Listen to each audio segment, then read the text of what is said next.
The death toll in Iran reportedly topping 3,000 since protests started 3 weeks ago as the ayatollah blames President Trump, threatening him from the bunker where he's reportedly been in hiding since the U.S. strikes last June. We consider the U.S. president a criminal for the casualties, damages, and the slander he inflicted on the Iranian nation.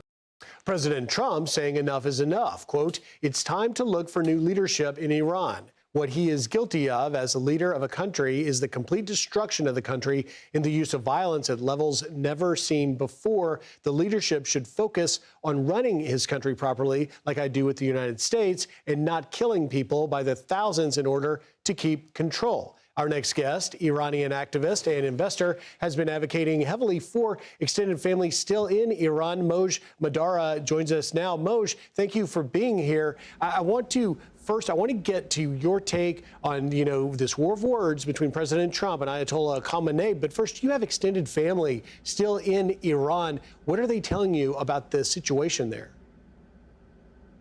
Well, first of all, thanks for having me to this important conversation. It's important to bring awareness to what's happened. The numbers actually coming out this morning from Iran International are closer to 16,000 to 20,000 people have been killed, and we're talking about 250,000 plus people injured. We're talking about 1,000 people who have lost an eye. So right now, the Iranian people are facing a death sentence because they are here to change the regime, ask for democracy. They are asking for President Trump's support. They're asking for an intervention, not occupation. They're looking to the sky for American support.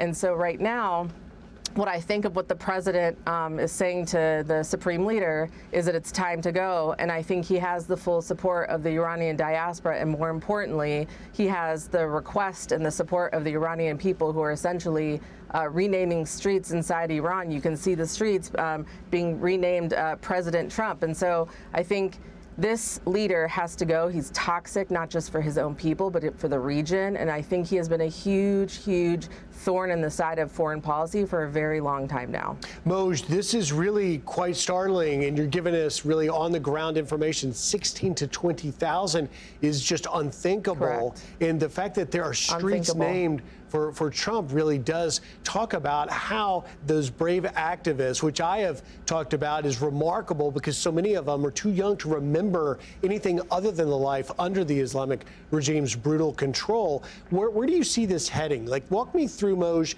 the best case scenario and the worst case scenario of how this plays out. My best case scenario is that our democracy, and Washington in particular, kicks out these lobby groups like NIAC and the Quincy Institute, and Shrita Parsi, who led the JCPOA, is no longer narrating how this goes in the region. And President Trump leans into his instincts, supports an intervention, supports a regime change. Look, the important thing here is we're tipping power in the hands of the Iranian people themselves. We are doing what they want. We are supporting them because they need the help to tip the balance of power. What I would like is to get the Starlinks that are in the country. There's about 1,000 units. We need to get more.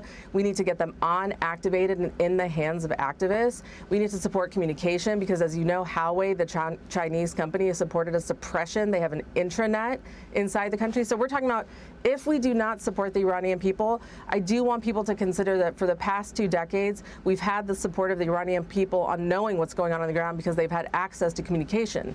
If they enter a Korea-style, North Korea-style intranet where they're shut out from the world, how will we know what's going on with a regime that's caused so much suffering all over the globe? How will we know? And that's certainly part of a worst-case scenario. Well, and then we have an amazing opportunity. We have the Crown Prince that the people are calling as a transitional leader. They are looking to his Iranian Prosperity Project as a transitional plan. It still needs some more input from other regional leaders in the provinces. We need to pull in the Kurdish leadership to help lead this through. But I think this is time, and I think the Gulf states want this. I think people in the region want this. And more importantly, the most important is we have an ally and a friend inside the country called 90 million people, Iranian people, who are begging.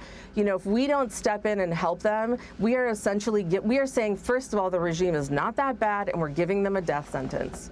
Moj, the uprising, the protests that we're seeing now, we haven't seen this since 2009. And then President Obama handled Yes. this very different than President Trump is. I want to get your reflection on that. Well, I believe, and I've heard President Obama and Secretary Clinton say that this was a regret. That this was a regret that they did not support the Iranian people at that time. And I think President Trump, as commander-in-chief, has a different opportunity to make history, to make a new ally, to support the Iranian people, to not just do a good thing, but do a smart thing for our foreign policy.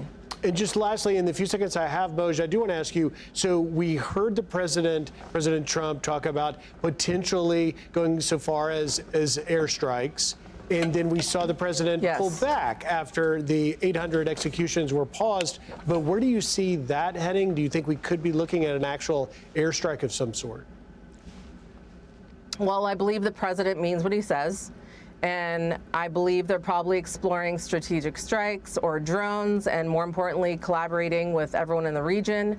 So I think he's made a decision where, you know, it's up to him on when and how and what this looks like. But I think with a regime that continues to not just threaten him, but cause chaos across the region, undermine what the Gulf states want in terms of their Vision 2030, we won't have Vision 2030. We won't have a new reset region, and we will continue to have what we have, the suffering for the Palestinian people and a constant threat for the Israeli people if we don't find a way to regime change. And I think it's time that we sort of reset the balance there, support the Crown Prince, get rid of people like Trita Parsi who are in the administration. And I think, listen, we are the most sophisticated country in the world when it comes to technology. I think he can do this without harm. I think he can do this strategically, and most importantly, he has the support of the Iranian diaspora that's ready to invest back into the country. There's 8 million of us that are ready to reinvest, and I think he has 90 million people that have his back. Moj, our thoughts and prayers are with you and, of course, your extended family in Iran. Thank you for being here, Moj Mahdara. I appreciate you. Have a good one. Thank you. Thank you for having us. Hey, it's Will Kane. Click here to subscribe to the Fox News channel on YouTube. It's the best way to get our latest interviews and highlights. And click to subscribe to the Will Kane podcast for full episodes right now.